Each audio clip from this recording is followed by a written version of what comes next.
Всем привет, с вами Лиза, и сегодня я снимаю видео на тему личной границы. Я надеюсь, это будет интересно, и мне кажется, это реально интересно, потому что это достаточно интересная тема, и мне кажется, каждому человеку нужно знать, что такое личные границы и как их строить, и понимать, что личные границы и эгоизм — это не одно и то же. Но перед началом этого видео я хочу, чтобы вы подписались на мой инстаграм. Ссылочка будет внизу в описании, также я оставлю здесь свой ник. Ну что ж, теперь давайте начинать это видео. Есть люди, которые выстраивают личные границы, и у них это хорошо получается. А есть люди, которые никак не выстраивают свои личные границы, и все, и живут так. Хорошо это или плохо, решать только вам. Личные границы — это понимание и осознание собственного «я», как отдельно от других. Мое мнение, всем людям нужно научиться выстраивать свои личные границы. Это позволит им жить более просторно и позволит понять, кем они являются, а кем нет. Люди с нарушением личных границ зачастую тратят большое количество энергии на то, чтобы сохранить отношения. И это человеку не приносит ничего, ни любви, ни близости, к которым он стремится, к которым он идет, жертвуя себя каждый день. И мало того, это люди воспринимают как должное. И в ответ ни капли благодарности. Люди вам ничего не должны. Если вы не закреплены в каких-то отношениях брачных, либо в семейных, в общем, вот таких отношений, которые закреплены государством, закреплены печатью в паспорте. По сути, если вы этого не сделали, то вы ничего никому не должны. Это просто стереотип, который общество навязало нам, что якобы мы должны. Если вам человек просит помочь, вы ему помогли по собственному желанию, потом он просит еще, и вы не хотите ему помогать, вы не должны, потому что, по сути, мы ему не должны, если вы просто дружите с ним, общаетесь и так далее. Помните, вы никому ничего не должны. Если вы хотите помогать, идите помогайте. Но если вас человек просит, и вы говорите нет, то если он обижается, то это ненормально, потому что, по сути, вы сказали нет, вы отстояли свои личные границы. И это нормально, если человек вам отвечает нет. Не надо его еще раз умолять, потому что вы еще хуже сделаете. Сейчас я привела пример человека, который не строит свои личные границы. Вот. А сейчас я приведу пример человека с личными границами, который он отстаивает и выстраивает вокруг себя стенку. Этот человек говорит нет. То есть, когда он произносит нет, он дает понять людям, что он зависит не только от них. Он, в принципе, человек и существует отдельно от них. И сам управляет своей жизнью. То есть, когда человек ему говорит нет, это не означает то, что он вас не любит. Или он не хочет с вами общаться. Он просто дает понять, что нет, не надо обижаться на это. Раньше я тоже обижалась, когда кто-то говорил нет, я такая, почему? Я же всегда говорю да. Я — это не он. Понятно, да? Не надо сравнивать свое отношение к другим и их отношение к вам. Оно может отличаться. Также он независим от нет других людей. То есть он не гонится, если ему говорят нет, он такой, окей, мы пойдем дальше. То есть он не гонится за ними и не бегает за ними. И это очень круто. Он ценит себя и свое время. И мне кажется, каждому человеку на этой планете нужно это понять. Если нет, значит нет. Значит все, идем дальше. Жизнь продолжается, жизнь идет, время капает, время идет. Поэтому не нужно, если сказали нет, значит нет. Ну что, мы не можем контролировать все со стопроцентной вероятностью. Мы просто физически и эмоционально, и вообще хоть как, мы не можем этого сделать. Потому что жизнь, она по сути интересная штука. То есть она не может идти так, как мы хотим. Все равно есть какие-то непонятные штукенцы, которые вылезают, и мы такие, ой, блин, почему так? Потому что это жизнь. Не нужно ждать от чего-то от нее, нужно просто делать это, и все. Человек, который соблюдает свои личные границы и выстраивает их, он понимает, что он может сам удовлетворить свои собственные потребности. И то есть, если человек какой-то там говорит нет, то то он может сам это сделать. Например, я прошу у человека помочь мне, он говорит: нет, я тебе не помогу, извини. Я говорю: окей, я сделаю это сама. Все. То есть, если помощи нет, то мы должны сами, по сути, это делать. Сами управлять своей жизнью. Например, сделать уроки.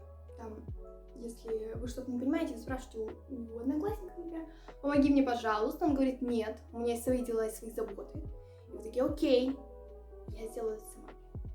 Он тебе не помог? Ладно. Попроси у другого, если они не помогли, ладно, сама сделай. То есть у личных границ и об эгоизме тонкая грань. Очень тонкая грань, но она есть. Не путайте никогда эгоизм и личные границы. Что такое эгоизм, сейчас появится на экране. Ну, в общем, личные границы и эгоизм очень тонкая грань. Очень. Если вам говорит нет человек, это не значит, что он эгоистично думает только о себе. Это значит, что он выстроил границы и не хочет тратить свое время на вас. Опять же, это не относится к тому, если вы находитесь в каких-то отношениях, закрепленные штампом в паспорте, хотя и там, по сути, люди должны быть свободны в браке-то, да? Но это личное мое мнение, то есть они не должны все время быть как одно целое. По сути, человек и человек — это два разных целостных семечка, которые не могут быть все время вместе. Им все равно нужен отдых, потому что все мы люди, все мы меняемся со временем. Кто-то быстрее меняется, кто-то медленнее. И чтобы догнать другого, нужно какое-то время, пожить отдельно, может быть.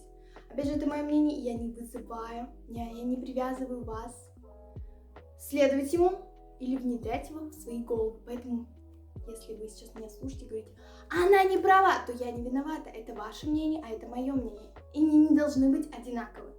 У каждого свое мнение, не забывайте об этом.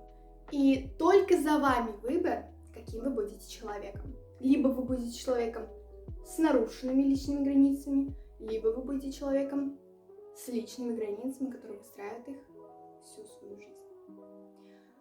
Невозможно выстроить личные границы за один день или за одну неделю. Ну, я не знаю, за одну неделю мне тоже кажется невозможно. Это все должно быть нарабатываться каждый день, каждый год, каждый месяц. То есть это невозможно вот так по щелчку пальца. Так, типа, я личные границы сегодня восставлю, и больше они не будут нарушаться.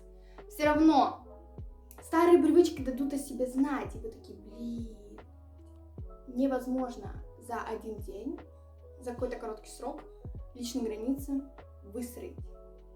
И по сути они по всю жизнь не будут 100% соблюдаться, потому что есть какие-то факторы, которые все равно нам не подвластны. Опять же, мы не можем контролировать все с 100% вероятностью. И это тоже факт. Поэтому личные границы 100% не будут соблюдаться. И это нормально. Хоть какую-то малую часть мы будем соблюдать, мы будем выстраивать, и мы будем жить с этой малой частью. И это уже плюс. Но сейчас я приведу маленький экскурс, вообще маленький, состоящий всего из одного пункта, потому что все мы разные, и пункты должны быть разные. Поэтому один пункт, мне кажется, подходит ко всему. Как же выстроить личные границы? Это всего один пункт, краткое изложение от Лизы. Пунктов будет больше, но этот пункт, мне кажется, подойдет всем. Потому что у всех разные жизни, у всех разные какие-то ценности, поэтому вот этот пункт, мне кажется, подойдет всем. Первое. Определить, что для вас наиболее ценно или не наиболее ценно.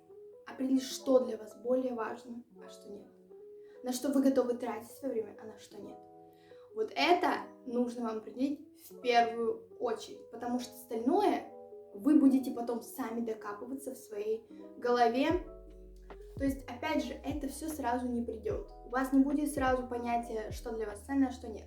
Это все будет нарабатываться, если вы хотите наиболее об этом узнать, посмотрите все в интернете, потому что сейчас я привела маленькую часть того, что вы должны знать или что вы хотите знать. Опять же, личные границы — это очень такая интересная тема. Если вам интересно, то посмотрите все это в интернете, да, или там почитайте какие-то книги, посвященные этой теме, вот. И также не забывайте, что личные границы и эгоизм, между ними очень тонкая грань. Опять же повторюсь, очень тонкая грань. Иногда я тоже не понимаю, это эгоизм? Нет, это личные границы. Опять же, эгоизм — это вот это. А личные границы — это вот это. Между ними есть разница, поэтому это так. Поэтому личные границы и эгоизм — это не одно и то же. Я на этом думаю остановиться. И в конце, точнее вот сейчас, вас ждет фраза, которая завершит это видео. Фраза звучит так. Все, через что ты проходишь, готовит тебя к чему, что ты просил. То есть, если вы сейчас проживаете не очень хороший этап жизни, там у вас не очень все хорошо, да, то это урок, это не просто так, это не просто жизнь над вами издевается, она готовит к вас к чему-то большему. Пройдя это, вы ступите на новый уровень. Поэтому эта цитата, мне кажется, очень прикольная. Ну и на этом было все. Надеюсь, это видео вам понравилось. Вы поставите палец вверх, либо ничего не поставите. Подпишитесь на мой инстаграм. И с вами была Лиза. Всем пока-пока.